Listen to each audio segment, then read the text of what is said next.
What is up, guys, and welcome back to another video. We got another fishing cheater scandal video for you guys. This time, this happened at a crappie tournament, a pretty large crappie tournament, where $125,000 was up for grabs. I didn't even know crappie tournaments were that serious. Like, I know lately they've been getting a little more exposure. You know, they're getting a little bigger. I had no idea that you could win, upwards of $100,000 at a crappie tournament. That's pretty freaking crazy. But yeah, guys, we're gonna get into this. You're gonna want to stay tuned.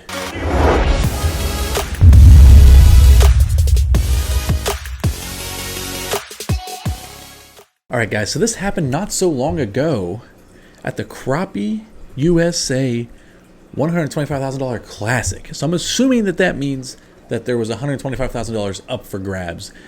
$125,000 of possible winnings. And I don't know if that was $125,000 paid out to first place or if that was just $125,000 paid out in total. Do me a favor, guys, hit the like button, smash that subscribe button. I make fresh new content every single week. But all right, let's get into this. So this tournament was taking place on Old Hickory Lake in Tennessee. I've never fished Old Hickory Lake. Here it's pretty good though. Here it's pretty good for crappie and bass. The angler in question, well, not really in question because he was caught, but the angler who decided that he was going to try and cheat is Paul Turner of Covington, Tennessee. And he was accused of leaving the tournament waters and heading to another lake, Barkley Lake. And I've actually fished Barkley Lake. It's a pretty sweet lake. Lots of big bass there. But again, this is a crappie tournament. But he left Old Hickory, went to Barkley Lake, caught a bunch of big ass crappie, and then brought them back to Old Hickory and tried to weigh them in. But people were on to him. People were on to old Paul Turner. They knew something was up. Someone probably seen him leave. I mean, somebody probably seen him trailer his boat. Who knows? But they were on to him. They notified the tournament directors and the staff of the tournament. So apparently, a lot of people were probably already looking at Paul because he had been caught doing stuff like this before. And I don't know that he was necessarily caught before, but a lot of people suspected him of cheating at other tournaments. There was a Truman Lake Crappie Masters event, which carried a grand prize of $5,000. So it seems like that was a lot smaller of a payout than this tournament. But he ended up winning with 11.54 pounds. Now that sounds like a lot. I don't know how crappie tournaments work.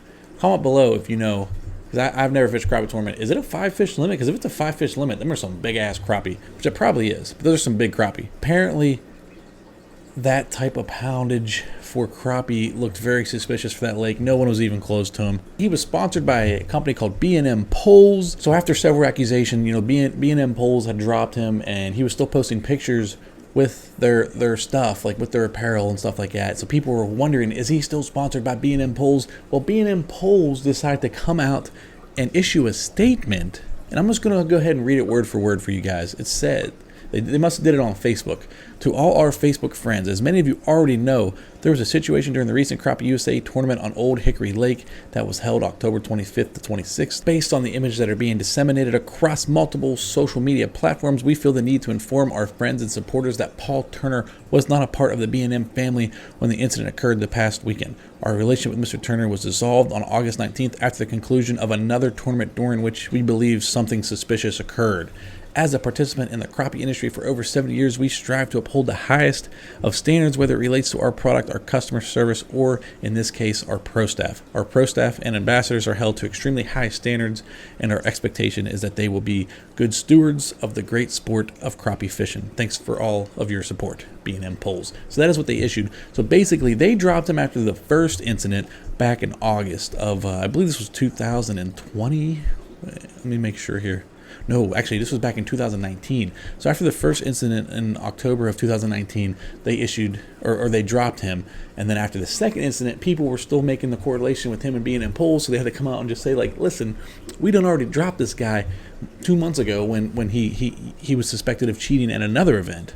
It's crazy how these guys will cheat, get away with it, and then cheat at a higher level and just keep thinking they're going to get away with it until eventually they get caught. And it's like they have to see it coming. You can't just keep cheating.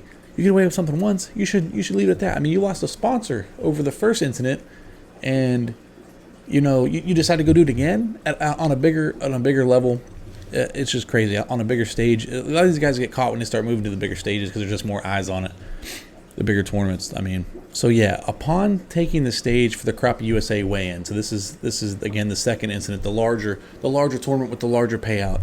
They already knew something was up. So upon taking the stage, officials gave him two options. The first option was to weigh in his fish and receive both a check and a visit from authorities for felony fraud. So they were basically saying like, hey, you can weigh in your fish, and if you win, which looks like you're going to win because of the poundage you have, we will go ahead and give you that check.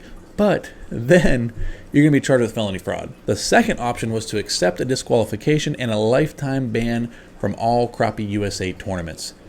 He, decided to take the lifetime ban, which is probably the smart thing to do in that situation. So far, it doesn't look like he has been banned from any other tournament organization, so he might possibly be out there still fishing.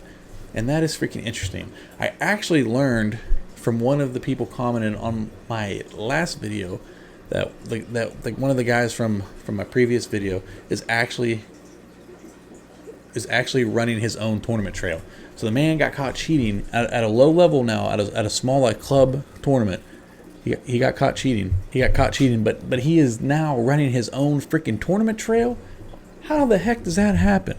Unbelievable, guys. This just goes to show that these people are cheating at all levels and at all different target species of the sport. I mean, we got crappie cheaters, we got ice fishing cheaters, we got walleye cheaters, we got bass fishing cheaters. It's endless. It's a freaking endless. I think just about any time money's involved, you're gonna have cheaters. And it's obviously not just fishing, but there are a lot of freaking fishing cheaters. And I think it's because, like it or not, it seems that a lot of people tend to get away with cheating at these fishing tournaments. But also, gladly at least more and more people are getting caught. And if I keep making these videos, and if other content creators and stuff keep making these videos and keep kind of shining the light on these cheaters, it's going to deter them from hopefully cheating in the future. And that is my goal with these. But yeah, guys, comment below, let me know what you think. Let me know if you've heard of the crappie cheater. Pretty crazy stuff, guys. But all right, that is all I have for you. Thank you so much for watching. If you haven't already, please smash the subscribe button, hit the like button, and I'll see you next time.